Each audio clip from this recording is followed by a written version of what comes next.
ये जो घटना है लगभग 2001 के आसपास की ही होगी और उस समय मैं 10वीं कक्षा में पढ़ता था। भाई पढ़ाई लिखाई में मेरा बिल्कुल मन नहीं लगता था।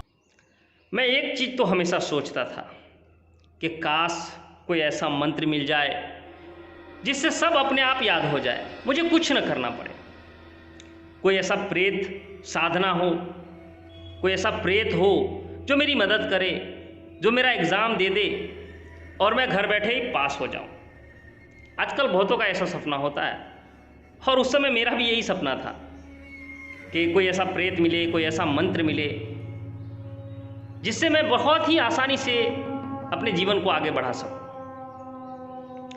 और इसी चक्कर में मैं तंत्र मंत्र सीखने लगा। तंत्र मंत्र सीखते सीखते मुझे काफ़ी दिन हो गए। मैंने कई गुरुओं से मंत्र दीक्षा ली, कई तंत्र साधनाएं की, कई कपाल क्रियाएं की। एक दिन एक व्यक्ति मुझसे मिलने आया और उसने मुझसे कहा कि मेरी पत्नी के ऊपर एक प्रेत है और वो पागलों जैसी हरकतें करती है, सामान यहाँ वहाँ फेंक देती है, सर पकड़कर चिल्लाने लगती है, मेरा सर नहीं, मेरा सर नहीं। मैंने कहा आप किसी अच्छे डॉक्टर से दिखाइए। उसने कहा गुरुदेव मैं बहुत डॉक्टरों के पास गया, लगभग 2 वर्ष बीत चुके हैं पर इससे कोई फ़ायदा नहीं हुआ। आप एक बार चलकर अगर मेरी पत्नी को देख लें तो आपकी बहुत मेहरबानी होगी। मुझे उस पर दया आ गया। मैंने कहा ठीक है चलो तुम्हारे घर चलते हैं और मैं उसके पीछे पीछे उसके घर चल पड़ा। मैं उसके घर के पास पहुंचकर सबसे पहले रक्षा मंत्र का प्रयोग किया और मैंने अपने शरीर को बांध लिया। फिर उसके घर में प्रवेश किया। जैसे ही मैं उसके घर में घुसा मुझे आभास हो गया कि इस घर में कोई बहुत ही शक्तिशाली प्रेत आत्मा है। मैंने तुरंत 10 दिशाओं को बांध लिया और आसन लगाकर वहीं बैठ गया। मैंने मंत्र द्वारा जल को अभिमंत्रित कर उस औरत पर छिड़क दिया। मैंने अपने आज्ञा चक्र की शक्तियों में उस प्रेत आत्मा को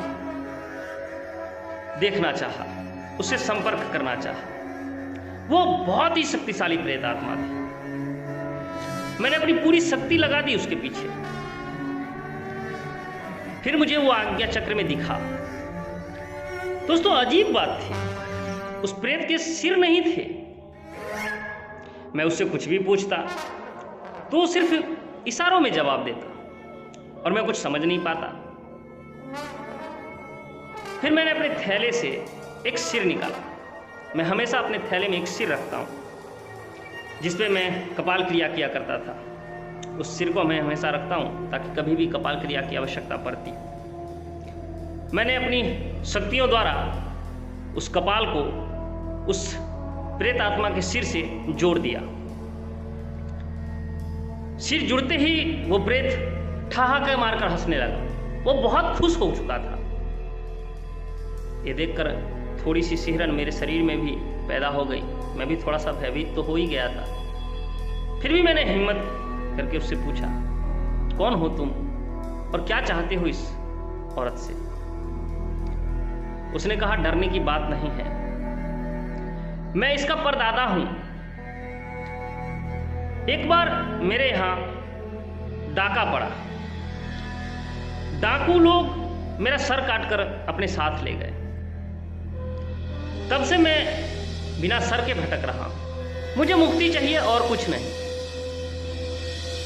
मैंने थोड़ा सा आटा मंगवाया और आटे से एक पुतला बनाया।